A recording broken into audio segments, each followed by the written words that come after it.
This episode of Cheat Codes, a Sickle Cell podcast, is intended for informational and entertainment purposes only. This episode of Cheat Codes was supported by Adakveo.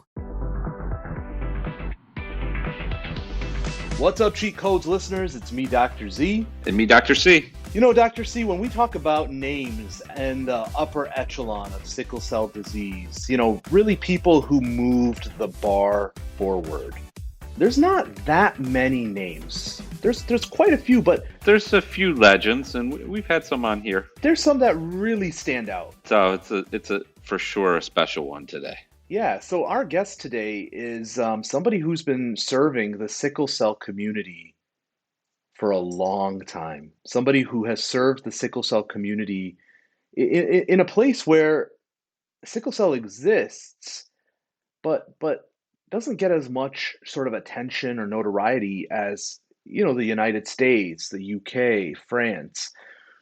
So today's guest is none other than Graham Roger Serjeant. Dr. C, why don't you break down for us who Dr. Graham Serjeant is and what he means to the Sickle Cell Society? Well, we have to leave some time for the interview. Suffice it to say, Dr. Serjeant's a legend. I mean, I've been citing his work my whole career. He was doing this work in Jamaica. Not known for huge clinical research studies, but he did great work down there. And important things, splenic sequestration research on using incentive spirometers to prevent acute chest syndrome. I mean, things that really impact things that we do in the clinic, natural history studies, cohort studies, and really providing outstanding care to patients in an area where, you might not always have that. So, I mean, truly a legend in the field. We have a great guest interviewer today, Patrick James Lynch. Yeah, I have no doubts that Patrick hit this one out of the park, but it's kind of hard not to with a guest like that. So let's see what this interview is all about, and we'll catch you on the flip side.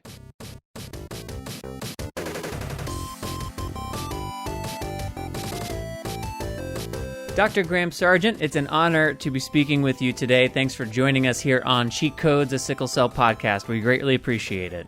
Good, thank you. So, as I understand from my research, you were born in Bristol, England, and trained in medicine at Clare College in Cambridge. And then in 1966, had your first post in Jamaica as a senior registrar in medicine at the University Hospital, Mona. But before that experience in Jamaica, where you've dedicated now a great portion of your career in life, I read that in 1960, you were in Uganda for clinical training, and something happened that forever informed your trajectory.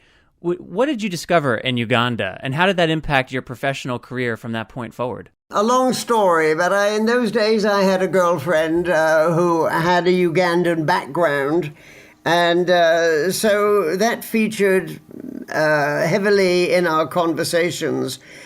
So when I had an opportunity in the long vacation between Cambridge and the London hospital where I did my clinical training, I decided to go to Uganda, and I had no money, so I did it the cheap way. I traveled by train across Europe, deck of a boat to Egypt, and then up the Nile. I ended up that was my first trip in 1960. In 1962, I went back for a 4-month pediatric elective in the Department of Pediatrics with Professor Dick Jelliff. And I think that was the experience, perhaps, that directed me towards medicine in a developing society. Not, at those days, sickle cell disease. In fact, having spent 4 months with Professor Jelliff, I saw a lot of malaria, neonatal tetanus, all sorts of infections and problems. To my knowledge, I didn't see a single case of sickle cell disease, which was very interesting because clearly there were many, many cases in Uganda. But the level of awareness was much lower than it is these days. So much so that when I went back to Uganda as an advisor to DFID, the Department for International Development of the British government, I visited, I think, 9 times, twice a year, between 2000 and 2005, to try and develop services with the Sickle Cell Association of Uganda.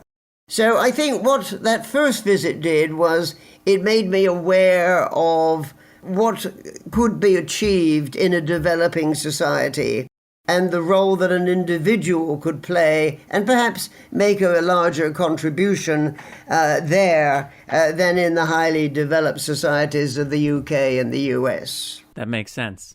So then what led to your ultimately choosing to settle and invest so much of your life in Jamaica? Largely my wife, Beryl, who is a hematology technologist and has been absolutely vital in the whole development of the sickle cell services in Jamaica over the last 54 years.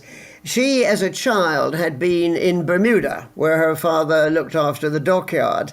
And I think the background to this was that she enjoyed life in a warm climate. And although I had no intention, no thoughts of going to the Caribbean, in fact, what happened was I looked for jobs when I'd got my basic training in the UK. That is, I got my basic degree, 3 years of postgraduate experience.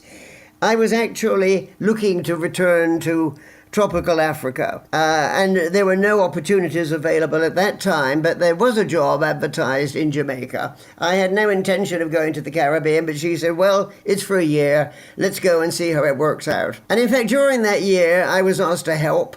Almost immediately after arriving in Jamaica at the University Hospital of the West Indies, I was asked to help in the sickle cell unit, which had the sickle cell clinic, rather, which had recently started. And the result was that year is not yet finished.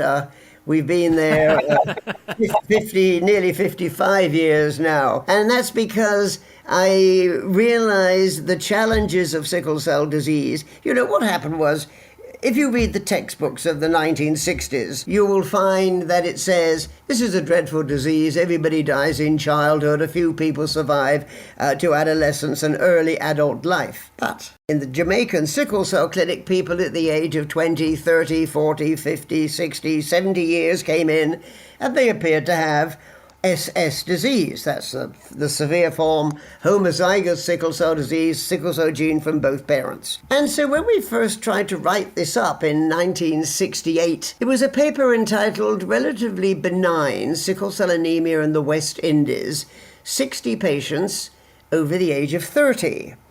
And we had great difficulty getting that paper published because the reviewers all said, I don't know what they're talking about. We know people don't survive that long. So maybe they're talking about the sickle cell trait, which of course we weren't. We were talking about the disease. And the end result of a long story was that paper was published in the British Medical Journal in 1968. The moral of that story was really we evolved the hypothesis that what's happened is everybody thinks it's a dreadful disease because the people who write books and papers on tropical medicine and sickle cell disease are based in clinics and hospitals, mostly in the US, and see only sick cases. What appears to have escaped their attention was that SS disease is extremely variable and can be so mild that people at the ages of 60 and 70 years may be diagnosed for the first time. And I think there had been this huge symptomatic bias in the experience of many physicians in those times, which was, as I say, in the mid-1960s. And so we tested this hypothesis by selecting, let's look for 50 patients who by now would be over the age of 30 with SS disease and who hadn't been seen at the University Hospital for 10 years. The natural assumption was that they'd all died, of course. You know, you don't get better from a genetic disease. So we actually visited them in their homes. It was quite difficult finding them sometimes, but we did find 23 out of the 50. So we found 46% of them. And when we said, you know, why did you miss your appointment? They said, Doc, I was going to come tomorrow. Or they said, Doc, as I've got older, I've actually got better. And many of the problems that I used to have when I was younger are no longer there. And I'm enjoying a better quality of life now than I ever had before. And the end result of this long story, so we tried to decentralize the clinics in Jamaica. We set up a scheme of 6 peripheral sickle cell clinics attached to country hospitals, and we did our best to actually reduce this symptomatic bias. And I think that worked well until a doorstep in a village called Retrieve in Westmoreland. And there we were visiting Violet, a young lady we were looking after. She was 13 years old. She had not SS, but she had what's called sickle cell beta 0 thalassemia, a severe form of sickle cell disease. And she was running the expected course. She was in hospital, in and out, and she was very undeveloped, and she was quite short, and her body was of a person who was much younger. And alongside her was her sister, Myrtlin. And the sister was 2 years younger. She was already the same height. She had a different body build. She was beaming with smiles. So we asked the family if we could take a photograph of them side by side to show the effect of severe sickle cell disease on growth, development, enjoyment of life, etc. Just not to be called out, we did a blood test on Myrtlin and found she had exactly the same condition. Oh, wow. They both had the same disease. We were following the sick one. We were unaware of the mild one. And that was the basis, really, of the Jamaican cohort study of sickle cell disease. This started on the 25th of June 1973, at a time when the rest of the world said you cannot diagnose the disease at birth. One of the problems is when babies are born, they have very high levels of what's called fetal hemoglobin. And it's only as that falls, usually in the first year of life, that adult hemoglobin becomes apparent, and sickle cell hemoglobin is a variant of adult hemoglobin. So people said you couldn't do it. But believe it or not, Jamaica did, and that was largely due to my wife, Beryl, who actually modified some of the existing technology using a method called agar gel electrophoresis. Very simple, very cheap, very straightforward. And so we then proceeded to screen 100,000 consecutive babies at Victoria Jubilee Hospital, the main maternity unit in serving Kingston, the capital. And out of 100,000, we picked up 311 babies with SS disease. We picked up 201 with sickle cell hemoglobin C disease. We followed normal controls and many other variants that we picked up at the time.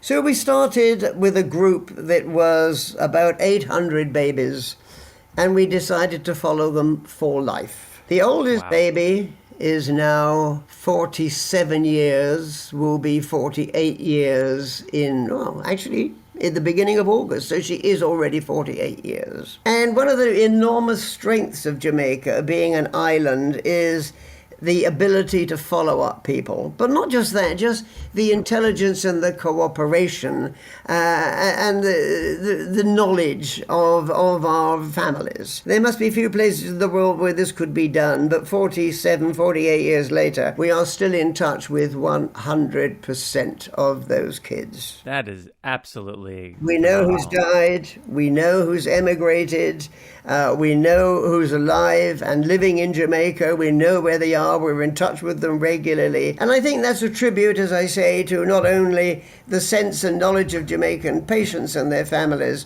but also the suitability of Jamaica to learn about the disease. And I think the end result of a very long story, and this illustrates how attitudes can change so quickly. Our first paper, as I've already mentioned, was in the British Medical Journal in 1968, and that referred to 60 patients over the age of 30. When 41 years later, I tried to publish a paper of 102 patients over the age of 60, we had difficulty getting that published, because this time they said, everybody knows people survive. So in those 40 years, there had been a total change in the knowledge of the disease hadn't changed. Well, the disease had changed to some extent, but basically the most important factor was the changed perception of the medical community, that they weren't now confining their observations to the severely affected cases. Wow, that's an incredible story. We've talked now a good bit about Jamaica for good reason, but you've also done work elsewhere in the world. And I want to read back a quote from you that I had read in an article and ask you a question about it. Since the sickle cell disease gene appears to have developed on at least 3 different occasions in Africa, and at least once in eastern Saudi Arabia or central India, the disease occurs against a variety of different genetic and environmental backgrounds. And I'm curious to know, what's the significance of sickle cell disease occurring against a variety of different genetic and environmental backgrounds? What does that actually mean? Well, what it means is that the three types that you're talking about, the three African forms of the disease, they're called beta haplotypes. Benin, which is the most common, and 70% of our patients in Jamaica have the Benin haplotype. And similarly for the American African population is the same. Senegal and Bantu. Senegal is relatively uncommon. Bantu is common in Central Africa. And we don't see much of that in our disease here. Now, once you go to the eastern province of Saudi Arabia or central India, you're looking at the Asian haplotype. And you say, well, what's the significance? So what? Well, so what? You look at the disease there, and physically they're absolutely fine. Physically, they have a normal body build. They're getting pains, which is interesting, the so-called painful crisis of sickle cell disease. In Jamaica, somewhere between 30 and 50% of our patients have chronic leg ulcers. And you say, wow, that doesn't sound very serious, but it is, because it starts in childhood, in later childhood, and it means that they often leave school, they have difficulty getting employment, the only jobs that they can do because they've lost their education are menial jobs involving physical exercise or standing, and those make leg ulcers worse. Right. So leg ulcers actually, although pathologically you can say, well, it's not going to kill anybody, but it has a huge effect on their social standing and manifestations in many other social ways. What happens in eastern province of Saudi Arabia and central India? Well, the first study we did in India with Professor Bimal Kaur at Birla Medical College in Odisha, we saw 131 patients with the disease. We saw one chronic leg ulcer. In all the patients I've seen in Saudi Arabia over the years, we have never, ever seen a chronic leg ulcer. So now you're beginning to see marked differences between what we believe is the Asian haplotype of the disease and the Benin, which is what we work with principally in Jamaica. Let's look at another complication. Painful erections unassociated with sex, called priapism. Stuttering priapism. Common at night, wakes people up, lasts 2 to 3 hours, resolves usually, and they have normal intervening sexual function. Major attacks where the whole vascular system is shot and they have impotence. So priapism is an important thing. How often is priapism? Well, you're not going to know unless you ask the patient. And every patient we see, we say, I'm going to ask you a personal question. Do you have painful erections in the middle of the night not associated with sex? 33% of our post-pubertal males have priapism. And they would never talk about it if you didn't ask. They don't talk about it because A, it's embarrassing, and B, they don't realize it's connected to sickle cell disease. Yeah, sure. And in fact, in the cohort study where we followed these kids from birth, it was 30% by the age of 20, and by the age of 60, 40% had had attacks of priapism. Wow. What happens in the eastern province of Saudi Arabia or central India? Zero. We don't see any priapism at all. And that's not because we didn't ask for it. We asked every person, do you get painful erections in the middle of the night?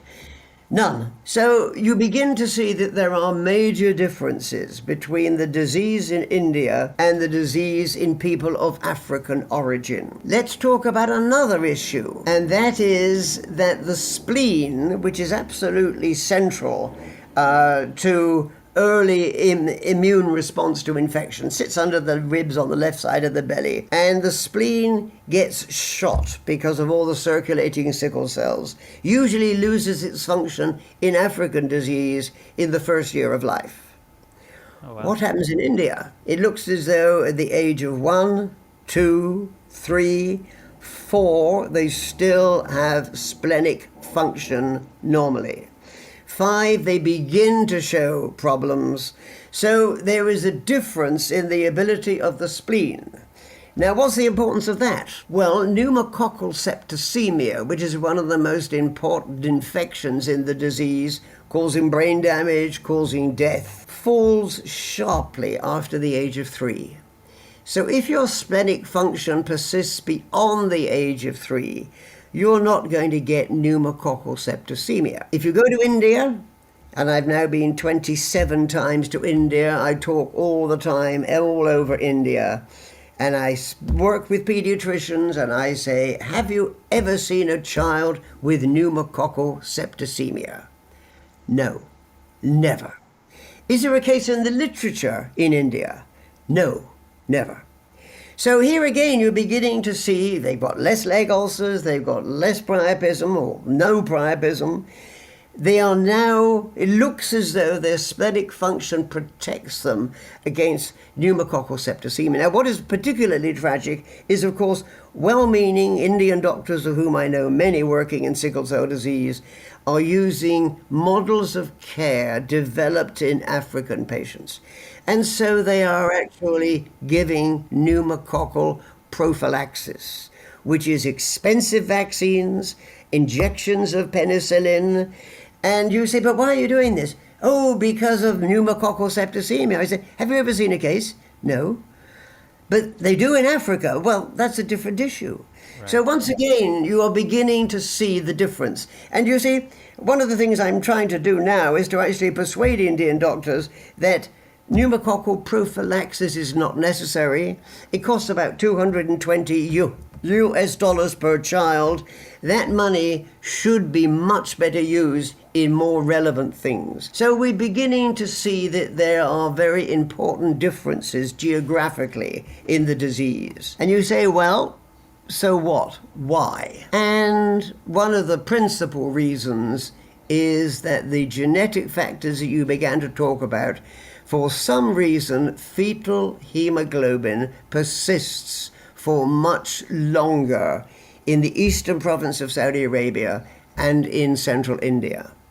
So they've got some genetic factor that allows them to retain high levels of fetal hemoglobin. That inhibits sickling so that they actually are protected from, well, we've already seen 3 examples of differences in the disease.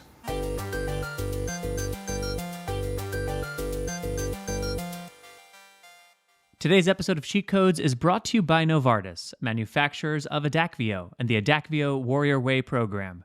Hey, warriors fighting sickle cell disease, you know how unpredictable and uncomfortable sickle cell pain crises can be.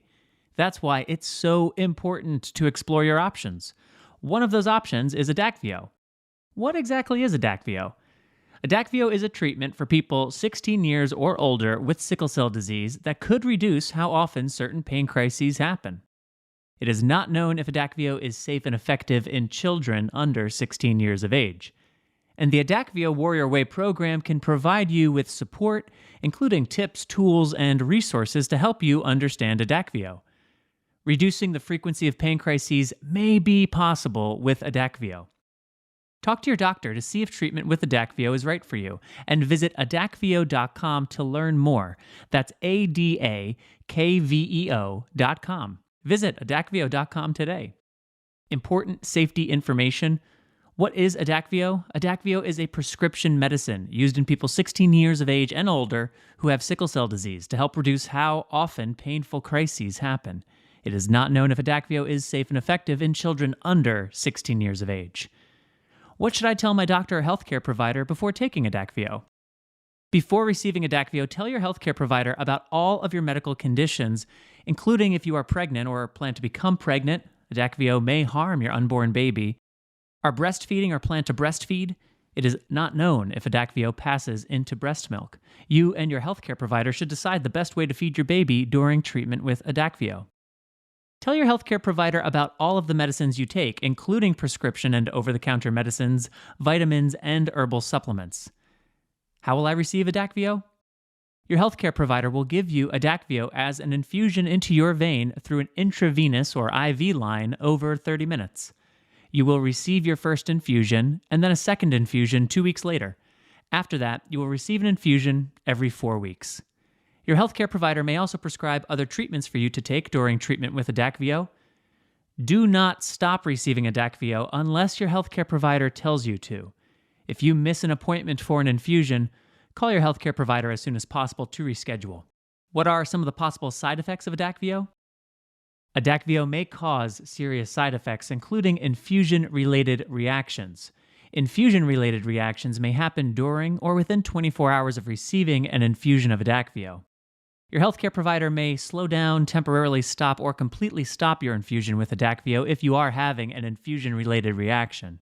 You may continue to receive Adakveo at a slower infusion rate, and your healthcare provider may give you certain medicines before your infusion to lower your risk of getting an infusion-related reaction. Your healthcare provider should monitor you for signs and symptoms of infusion-related reactions and treat your symptoms as needed. Tell your healthcare provider right away if you get any of the following signs and symptoms of an infusion-related reaction: pain in various locations, headache, fever, chills or shivering, nausea, vomiting, diarrhea, tiredness, dizziness, sweating, hives, itching, shortness of breath, or wheezing. Adakveo may interfere with a blood test. Tell your healthcare provider if you are receiving Adakveo before having any blood test. Adakveo may interfere with a laboratory test to measure your platelet counts. The most common side effects of Adakveo include nausea, stomach area or abdominal pain or tenderness, joint pain, back pain, fever. These are not all of the possible side effects of Adakveo. For more information, ask your healthcare provider or pharmacist. Call your doctor for medical advice about side effects. You are encouraged to report negative side effects of prescription drugs to the Food and Drug Administration. Visit fda.gov/medwatch or call 1-800-FDA-1088. General information about the safe and effective use of Adakveo. Medicines are sometimes prescribed for purposes other than those listed in a patient information leaflet. You can ask your healthcare provider or pharmacist for more information about Adakveo. Thank you to Novartis, manufacturers of Adakveo. Visit adakveo.com for more information. That's ADAKVEO.com.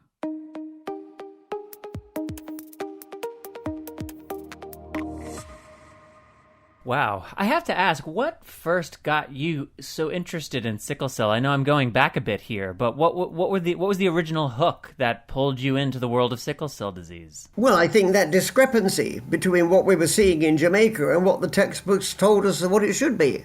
And clearly, either the Jamaican disease is different or the textbooks were wrong. And I think everybody now agrees that the textbooks were wrong. You know, Nixon passed the Sickle Cell Anemia Control Act at Congress in May 1972. And that had a tremendous impact in increasing awareness and facilities for widespread screening. And the military started to screen recruits to the Marines. 4 of those recruits had SS disease. So, you know, you're beginning to see that really there has been a huge symptomatic bias built into so much of the published information on the disease. So medicines are being developed. We had a couple here in the United States become available in the last couple of years after a long period where there was nothing being developed or being made available, I should say. But predictable, sustainable access to medication remains a challenge globally. I'm curious, given where the science is today and given where different health infrastructures are or are not today, what is your general outlook on the diagnosis and management of sickle cell disease in 2021? And I appreciate that that's kind of a big and broad question, but I'm curious to know what that sparks in you. I think some of the interventions that you're probably talking about, hydroxyurea is obviously one of those interventions. I officially retired from clinical service in Jamaica in 1999. The Sam Sharaj's paper on showing that hydroxyurea did have a significant effect in reducing the incidence of acute chest and bone pain crisis was published in the New England Journal of Medicine in 1995. The point I'm making is that I've had very little practical experience in the use of hydroxyurea. Many excellent doctors have a lot of experience, and it looks as though it does help a lot of patients. Some don't respond. Hydroxyurea, you have to use quite large doses in African disease. It's used in India, but much lower doses we're talking about 35 milligrams per kg in African patients, and in India, 10 milligrams per kg appears to have a clinical effect. That wouldn't have any effect in African patients. Now, what you're talking about is a fairly toxic dose. And that means that people have to have regular blood tests to monitor their hematology to see what effect hydroxyurea is having on their hematology. And what I begin to feel here is there is a danger in making people hospital dependent, to tying them in to the medical services. There's no doubt, I've got many colleagues in the US for whom I have great respect who say the life of sickle cell patients has been changed in their experience by the use of hydroxyurea. In Jamaica, hydroxyurea is little used. The question is whether there are other approaches to the problem. The three standard criteria for the use of hydroxyurea are the acute chest syndrome, the painful crisis, and transfusion. Well, blood transfusion is not in the minds of the patient, it's in the minds of the doctors. And the doctors are people who decide whether or not a patient should be transfused. And I think there's an important message here, and that is, in my experience, and I believe this is true, that transfusion is overused in many situations. I think, I probably get into trouble by saying this, but doctors like to cure things. And when faced with a genetic condition which they can't cure, there is a tendency perhaps to treat too much rather than too little. And I think what we've done in Jamaica is we've tried to evolve models of care which are locally appropriate and tried to actually empower the patient and their family. And of course, this is not just a patient disease, this is a family disease because it affects siblings, it affects parents, all the effort being focused into the affected child. So, you have to deal with the whole family. And we're trying to empower people to cope with the situation and to see if we can develop models that are not hospital dependent. Now, as a result, we transfuse relatively little. Let me give you another example. One of the most common problems and one of the common causes of death in early childhood was acute splenic sequestration, where the spleen, sitting under the ribs on the left side of the belly, suddenly enlarges, traps the baby's blood, and the baby goes quiet, pale, and can die if the diagnosis is not made quickly. That child needs transfusion in the short term. So what we did was we argued that you don't need the best spleen feelers in the clinic, you need them at home. And so we started to train our mothers how to feel the spleen. And we looked at we said, every day when you're bathing your child, feel under the ribs, see if you can feel the spleen. This is where it is. This is what it feels like. We can always show an example in the clinic. And we looked at the 5 years before that education program and the 5 years after. And the first thing that we found was that the apparent incidence of this complication had more than doubled. These were events detected by the mother at home, brought the child to the clinic immediately, and it was confirmed by the doctor. So the first message is you can actually teach your mothers to diagnose acute splenic sequestration. What happened to the death rate? Fell by 90%. Wow. 90. Just by teaching a mother this intervention. So not only is she saving her child, she's also realizing that to some extent the outcome of the disease in her child is dependent on her awareness and her care. And that's a very important message, physically and psychologically. So that's just one example. Let's go back now to hydroxyurea and begin to talk about some of the other issues. The acute chest syndrome is like a pneumonia. but it's a multifactorial thing. It's very complicated. It's the biggest single cause of death after the age of 2 years. Even with excellent interventions, there are still people dying with the acute chest syndrome. So we've made relatively little progress in that. But let's talk about the bone pain crisis. These are attacks of bone pain, usually close to the joints. The patient often says they have joint pains. It's not joint pains, it's actually involvement of the bone marrow medulla close to the joints, in the long bones, in the spine, in the ribs, and in the sternum. Now, why do people get the painful crisis? It's not just because they have sickle cell disease. They have sickle cell disease all the time. Only certain times do they get painful crises. Right. So you begin to ask them why. What did you do in the 24 hours before the pain started? I got caught in the rain. I took a cold shower.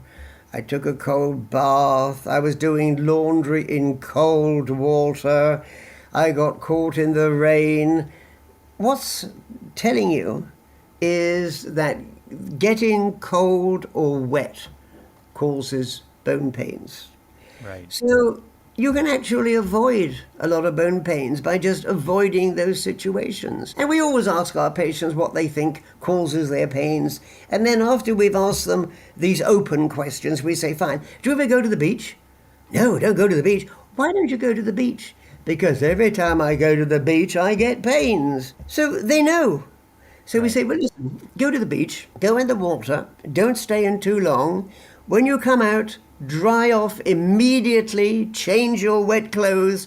Simple modifications in lifestyle can actually prevent many painful crises. I can recall doing a clinic in Montego Bay at the Cornwall Regional Hospital. Montego Bay has substantial hills behind, and patients would come in and they say, Doc, dreadful disease. Every morning I get up, I have a cold bath, and I get pains. So I say, fine, if you enjoy pains, you carry on. But if you actually want to stop pains, then try warming the water or wait until the middle of the day when the sun is hot and you can dry off quickly. You know, simple modifications in lifestyle. Right. So there are ways of coping with this disease that we think work, and I think most of our patients agree that they can work. There are obviously some people who have severe, frequent, painful crises, and those are extremely difficult to manage. But these are a small, hardcore group out of we used to look after 5,500 patients with sickle cell disease at the sickle cell unit at the University of the West Indies. Wow. Well, I'm so thankful for your time, and this hearing you recount all of this is quite. You've given me chills a few times, so whatever that says. But the final question I want to ask you is a bit more personal. You've mentioned a couple times your wife, Beryl, who's a medical technologist and who, as you spoke about, has developed low-cost methods of diagnosis. She's co-authored some important books along with you. And I'm curious to know, what's it been like to have your wife working alongside you for these seminal works for so much of your career, to really have her in partnership, not just personally, but professionally? What has that been like? No, sorry, I don't understand your question. Are you saying it's good to have a wife who works, or it's bad? I think I'm saying it's good. To restate and simplify, has it felt at times uniquely special that you have a partner? I mean, you mentioned 27 trips to India, you relocated from Bristol to Jamaica, you've done some extraordinary work, and you've lived a life that's a bit atypical of your average human being. You have a wife who seems to be right alongside you on that journey, both personally and professionally, and I just wonder if you have any reflections on that. Sure, no, not really. I mean, it worked. I think one of the successes of the sickle cell unit at the university, from which I retired in late 99, was that I looked after the clinical side of the unit, and she looked after the laboratory side of the unit. And it was a happy unit, I think. People enjoyed working there. They had a sense of fulfillment.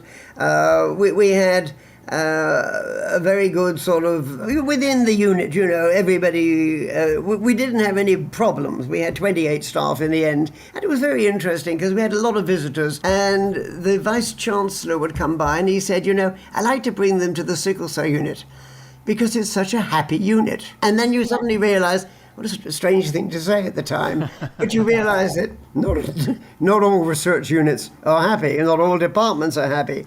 And I think we were privileged because we were all working for the same end, and we had an excellent group of patients who enjoyed interacting with us, and we enjoyed interacting with them. And it's them who've taught us all we know about sickle cell disease. Well, Graham Serjeant, you've had such an extraordinary career. The Jamaican Cohort study, as you mentioned, the eldest person tracked now being 48 years old, just remarkable. Be 100% follow-up, what that's contributed to the medicine and database of sickle cell disease globally, and how that will inform other clinicians and scientists' work for years and years to come.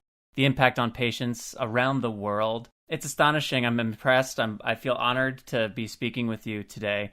And I thank you for coming on Cheat Codes. I'd love to speak with you again down the road. There's so much to discuss, but thank you for the time you've given us today. Really appreciate it.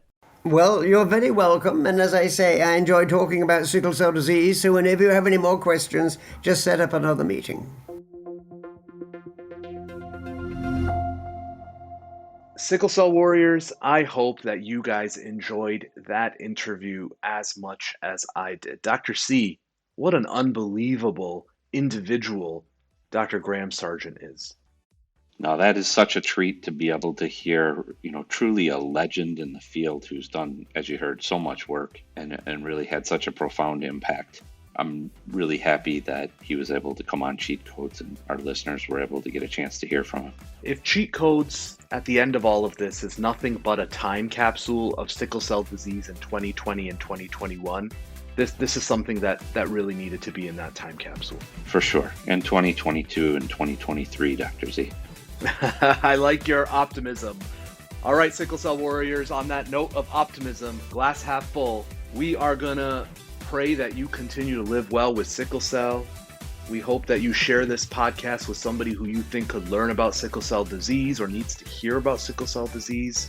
And as always, you can follow me at Dr. Z Sickle Cell. And me at Imagineer. We'll see you next time. Peace.